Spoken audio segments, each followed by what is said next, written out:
Hello friends, நம்ம இன்றைக்கி இதை பற்றி பார்க்க போகிறோம்னா இலக்கிய வரப்போகிற எபிசோடில் என்ன இன்ட்ரெஸ்டிங்கான சுவாரஸ்யமான விஷயம் நடக்க போகுதாங்க பார்க்க போகிறோம். வாங்க வீடியோக்குள்ளே போயிடலாம். நம்மளுடைய கௌதம் இருக்கிற தைரியத்தில் பார்த்தீங்கன்னா நம்ம இலக்கிய பைரவி கிட்ட சவால் விடுறாங்க. அது என்ன சவால்னு பார்ப்போவாங்க.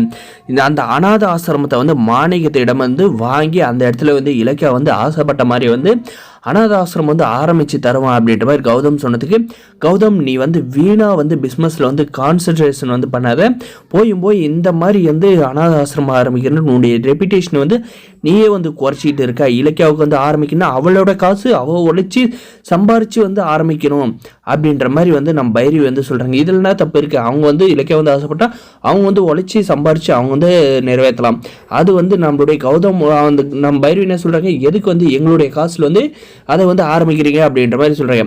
ஒன்று ஆரம்பித்தா எல்லோரோட மனப்பூர்வமாக அதை ஆரம்பிக்கணும். ஒருத்தர் கருத்து வேறுபாடால் ஆரம்பிக்க கூடாதுங்க.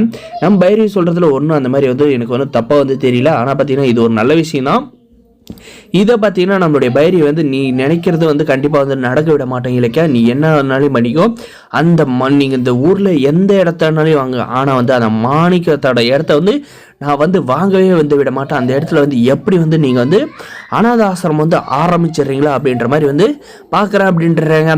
நம்மளுடைய இலக்கியா பார்த்தீங்கன்னா கௌதம் இருக்கிற தைரியத்தில் நாங்கள் அந்த இடத்துல அநாத ஆசிரமத்தை ஆரம்பிச்சிட்டா அப்படின்ற மாதிரி சேலஞ்ச் பண்ணுறாங்க. அதுக்கு நம்மளுடைய பைரவி என்ன சொல்கிறாங்கன்னு பார்த்தீங்கன்னா, சப்போஸ் நீங்கள் அந்த இடத்த வாங்கி அந்த இடத்துல அநாத ஆசிரமம் மட்டும் ஆரம்பிச்சிட்டிங்களான்னா நீ ஜெயிச்சிட்டுன்ற திமுறில் நான் தோத்துட்டேன்றதோட அசிங்கத்தோடு வீட்டை விட்டு நான் வெளியே போயிடுறேன்.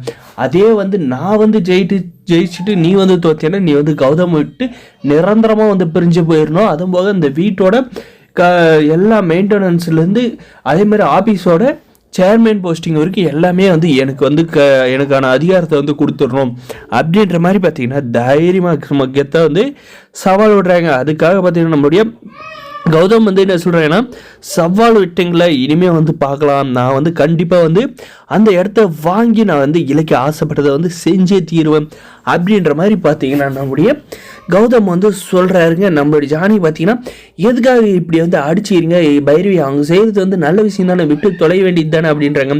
அண்ணி நீங்கள் வேலையை மட்டும் பார்த்துக்கிட்டு போங்க, இது உங்களுக்கு உங்கள் மருமகளுக்கு எனக்கு உள்ள சவால், இதில் யார் ஜெயிக்க போகிறன்றத வெயிட் பண்ணி பாருங்க அப்படின்ற மாதிரி சொல்கிறாங்க. நம்மளுடைய கௌதம் மட்டும் இலக்கியாவுக்கு சப்போர்ட் பண்ணலாம்.